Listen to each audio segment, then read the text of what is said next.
Hi everyone, in today's video we are going over task 2.7. So we are going to talk about using our exponential functions, how we use our table, graph, and equations to find these different representations and find important values from our function. Okay, so go ahead and flip to page 41 if you're not there already, and we will get started today for this task. Alright, so again, we're talking about exponential functions, which we haven't seen since 2.1. So let's do a quick reminder on what exponential functions are. So for exponential functions, these have a pattern of multiplying or dividing. Remember, our linear functions are adding or subtracting. So exponential functions are a pattern of multiplying or dividing. And we actually call that pattern the constant ratio.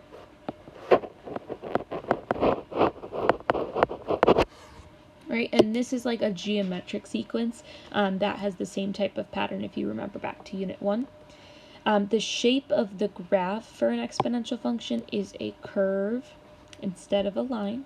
So it's a curve for exponential function. And then our equation is f of x is equal to our starting output times our pattern here. So our pattern again is that constant ratio. What are we multiplying by to get to those next steps? So here that constant ratio, we're always going to be multiplying that. So just kind of like the invisible little multiplying here.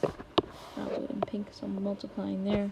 And then this is to the power of x minus your starting input. So that is our equation that we will use to for part of today, and then we'll kind of define a new one as well.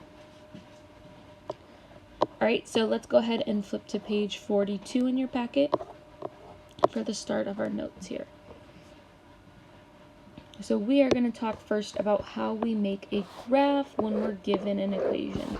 So if I start with an equation here, how do I get to making my graph? Well, one of the important things here is we have our equation f of x equals 2 times 3 to the power of x. We're going to make a table to find out what my points are going to be on my graph. So remember, we can evaluate our function. So what that is I'm plugging in my x values wherever I see an x in my equation to find what my output is, okay? So the first one, let's see, wherever we have an x in my equation, so I have an x here and an x out here, I'm going to plug in my output value. So first here we have for 0, I'm going to have f of 0 equals 2 times 3 to the power of 0, right? I just replaced that x with 0. Okay, so this is equal to 2 times 1, which simplifies to 2. Remember, anything to the power of 0 is equal to 1. So 3 to the power of 0 is 1. All right, let's evaluate f of 1. So now 1 is my x. I have 2 times 3 to the power of 1. This is 2 times 3, which is 6. Oh, and I forgot to start filling out my table. So we got 2 for our f of 0, and f of 1 was 6. Let's do f of 2. This is 2 times 3 to the power of 2. So this is 3 squared is 9, so 2 times 9 is 18. Alright, so that comes in my next spot here. And I can keep plugging in these values to evaluate my outputs, but what I notice actually is that I'm multiplying by 3 each time. So 2 times 6 is 3. 6 times 3 is 18. So that's how I'm getting between those steps. So I'm going to continue this pattern and multiply 18 by 3 to get my value for f of 3. So 18 times 3 gives me 54. And I'll do this one more time to find f of 4. 54 times 3 is 162. So again, you could plug this back into your equation if you're more comfortable with that, but you can also recognize that pattern that we have here is times 3 each time. All right, so let's go ahead and make the graph for this function. So I'm going to start by scaling my x and y-axis. So my x's, I can just go up by 1. I don't have to change that. But my y-axis, we want to make sure we can get to 162. So what should my scale be? Well, I know I need to fit at least 162 into 12 lines. So I'm going to do 162 divided by 12. That's 13.5, so I'm going to round this up to 15 because that's a lot nicer to count by. So let's go up by 15 each line. So this again, we're always starting at 0. Then I'm going to go 15, 30, 45, 60. Keep adding 15 to this. We'll get 75, 90, 105, plus 15 will give us 120, and then 135, 150, 165, and then we end with 170. Right, and you can always plug that into your calculator to find each of those steps. All right, but now let's go ahead and graph our points. So we have our table, and we're just going to plot each of these points that we have. So the first one is 0, 2. So 0, 2 is going to be somewhere down here, very close to the bottom. We have 1, 6, so that's going to be a little bit above our last point, but still below 15. 2, 18 will be about here. And then we have 3, 54, whoops. 3, 54 is going to be just under here, something like that. And then our last point is 4, 162, so we'll be just under this line here. Okay, so just like we connected our points with our linear functions when we had an equation, let's go ahead and connect these points as well.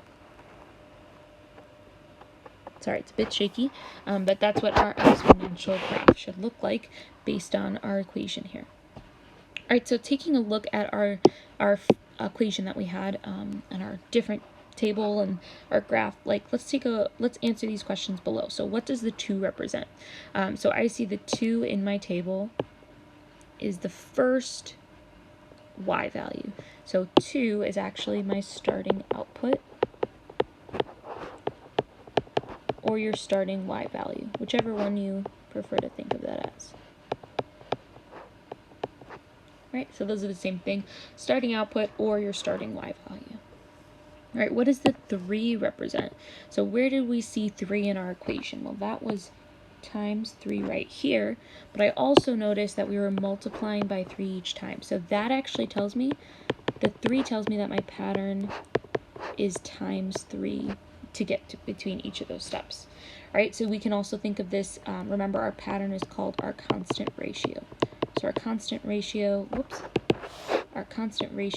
3. All right, and then the last part here is the function increasing or decreasing. Well, I can look at my table and see that my values are going up each time, right? 2, 6, 18, those are getting bigger and bigger. And then looking at my graph, again, looking from left to right, I can tell that those are getting bigger, so this is an increasing function. All right, and in our equation 2, we saw that starting output of 2, that is out front here. Okay, so let's go ahead. Now we talked about making a graph from an equation, so let's do the opposite. Let's write an equation when we're given the graph. So we're going to start with the graph over here and then write the equation. So we're actually going to kind of work backwards from our graph back to our equation. I'm still going to use my table here to help me find what my equation is going to be. So let's put in, we have our x values here, so let's put in what our y values are for each of these x's. So my first point here is 0, 8. So I have 0, 8 in my table. Next point is 1, 4. So 4 is my output value for 1. For x is equal to 2, we have 2 for our y. And then our next point is 3, 1. After that we have 4, and then I look over here, that's about halfway through this line, or this box here, so that's going to be 1/2. Okay, so these are my output values for each of these y's. So I'm going to take a look. Remember our equation we talked about above. I'll kind of scroll back to that real quick. It's f of x equals our starting output times our constant ratio to the power of x minus your starting input. So let's take a look in our table here. What is our starting output? Our first y value is 8 here. So when I'm writing my equation, I'm going to have f of x equals 8 times our constant ratio. Well, what is my constant ratio? What am I multiplying by to get to the next step? Well, 8 times 1/2 gives me 4. 4 times 1/2 gives me 2. I keep this going, and I see that this is going to be my constant ratio, right? I'm multiplying by 1/2 each time to find those y values. Okay, and the other thing you might notice is that I changed this. You could put this as the pattern as dividing by 2, but since our constant ratio is always what we multiply by, I changed that to a fraction right away. So we're multiplying by 1/2, so our constant ratio in our equation is 1/2. And then we have to the power of x minus our starting input, which is 0 here. Right, so we can also simplify this equation to be f of x equals 8 times 1/2 to the power of x, since anything minus 0 is just itself. All right, so let's take a look at the questions below. So what does the 8 represent in the equation? Well, again, we saw that in our table here, and we know that 8 represents our starting output, our first y value that we had.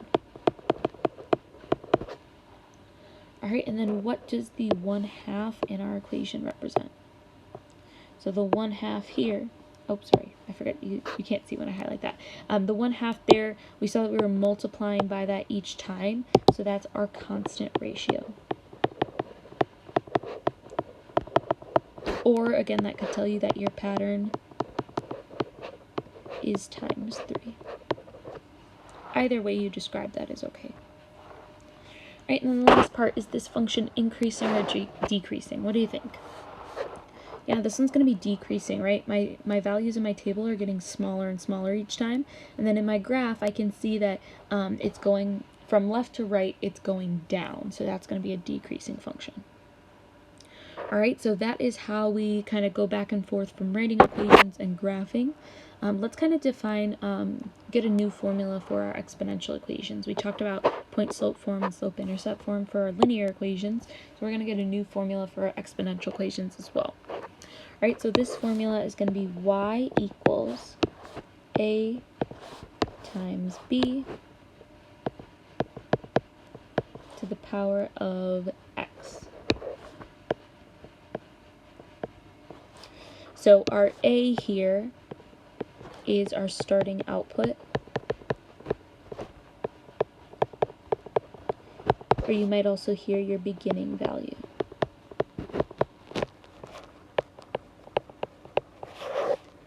All right, and then b, this is our pattern,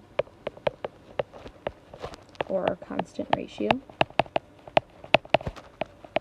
So again, that's what we're multiplying by to get between each of our y values or our output values. Okay, and what we noticed, hopefully if you scroll back to the last 2 examples, our b value, or our constant ratio when our function was increasing, was actually when b was greater than 1. So in the first one, our pattern was times 3, so our b would be equal to 3. 3 is greater than 1, so if that happens, then our function is increasing. But if b is less than 1, then our function is decreasing. So that was our second example where b was 1/2, right? Our constant ratio is 1/2. We were dividing, so we changed that. So really when we say b is less than 1/2, we mean like a fraction. And that's because we were dividing, so we had to switch that to a fraction when we were multiplying. So when we divide, we're getting smaller and smaller, right? So that's going to be a decreasing function when we're dividing by that, by our constant ratio. Okay, and then one thing you might notice here is that we just have x by itself here. So that's because your starting input is 0. So that beginning value is when you're looking at your y value for when your x is 0. All right, so one of the notes that we have here is that when we have to write an exponential equation or graph from a graph when we're given an equation, a great strategy to use is always going to be to make a table. So we did that in both of those examples above, is making tables for those values. All right, let's go ahead and take a look at some practice problems here. So we're going to start with the equation here, y equals 20 times 1/2 to the power of x. So let's go through and see what's the important information we can find from this equation. So what does the 20 represent? Well, the 20 is outside multiplied here. So 20 is my starting output.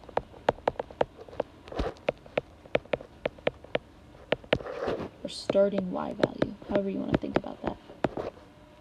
What does the 1/2 represent? Well, I can see that 1/2 is to the power of x. So this is actually my constant ratio.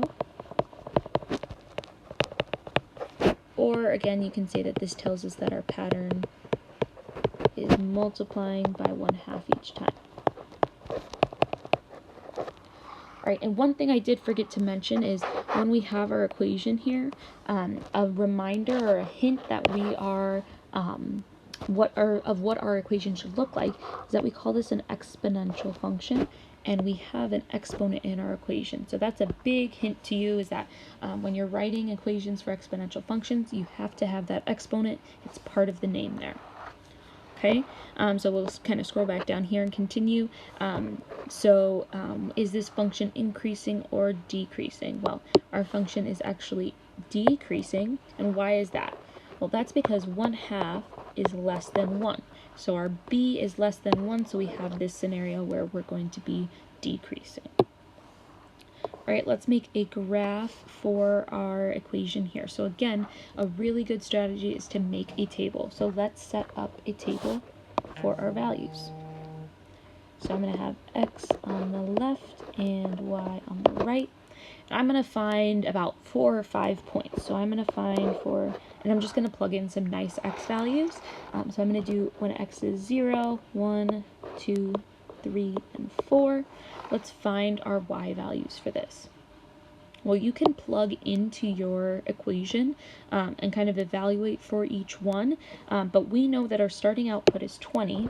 So I'm going to start with 20 here, and then our constant ratio is 1/2. So I'm going to multiply by 1/2 to get my next term. So 20 times 1/2 is like 20 divided by 2, so that's 10. Then I'm going to do 10 divided by 10 times 1/2 is 5.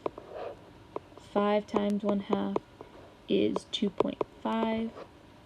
I'll erase this here just so we have some space. And then again, we do this one more time. 2.5 divided by 2, or 2.5 times 1/2. This is equal to 1.25. Alright, so that is a little table that we can use for graphing this function. Alright, so let's go ahead and scale our axes first. So we have our x values. I can just go up by 1. Oops, sorry. 1, 2, 3, and 4. Always start at 0 here.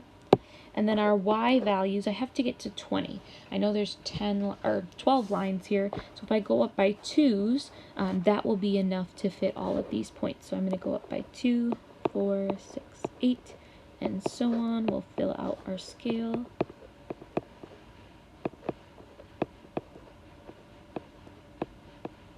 Okay, so there is our scale for our graph. Let's go ahead and graph these points then. So our first point was 0, 20, so that's going to be up here on the y-axis. Our next point is 1, 10. So 1, 10 is here. And then we have 2, 5, so that's going to be between 6 and 4. 3, 2.5, that'll be just a little bit lower than halfway between that box. And then 1.25. a little bit more than halfway there as well. Okay, and just like last time, we are going to connect these points to see the shape of our graph. Alright, so this we can see is a curve, which makes sense because this is an exponential function since we had an exponent in our equation. So then our graph is done for this part. Let's go ahead and make a table for these values, kind of different values than we looked at in our own table. So for this, I am going to plug in to my equation to evaluate for these x values. So I have f of -2 is going to be equal to 20 times 1/2. Sorry, I'm going to do my parentheses here because I like to see that we're multiplying that by 1/2 and raising to the power now of negative 2. So when you plug this in your calculator, you could put the whole statement here, or the whole expression there to simplify. I'm going to kind of take it step by step. So 20 times, well, 1/2 to the power of negative 2 is actually positive 4. And that's going to be a whole number. So again, you can plug that in your calculator. 1/2 to the power of negative 2 is going to be 4. 20 times 4 is 80. So that's going to be our value for f of negative 2. Alright, the next x value we're looking at is f of 0. So f of 0, if I plug this into my equation, is going to be 20 times 1/2 to the power of 0. Again, anything to the power of 0 is just 1, so 20 times 1 is just 20. And that matches, actually. We found that 20 is our starting output, so that's when our beginning value has x equal to 0, which is what we found from our equation, just looking at our formula there. Right, the last one we have is f of 3. This is equal to 20 times 1/2 to the power of 3. So this is 20 times, well, 1/2 to the power of 3. You can plug that in your calculator as well, but that'll be 1/8, or 1 over 8. Alright, so this gives me 20 over 8. And I can simplify this to either be a fraction, which is 5 over 2, or you can write this as a decimal. If you're graphing, it's going to be helpful for you to have that decimal for 2.5 so you can see where that is on your graph. So you can see that we had, for this point here, f of 3 is 2.5, which is what we found in our table that we made here. So when x was 3, y was 2.5. So this is kind of just a double check that we did that pattern right in our table. Alright, so I'm gonna stop the video here. You can go ahead and try this next problem on your own. If you have any questions, feel free to talk to your teacher or stop by the learning room. Have a great day.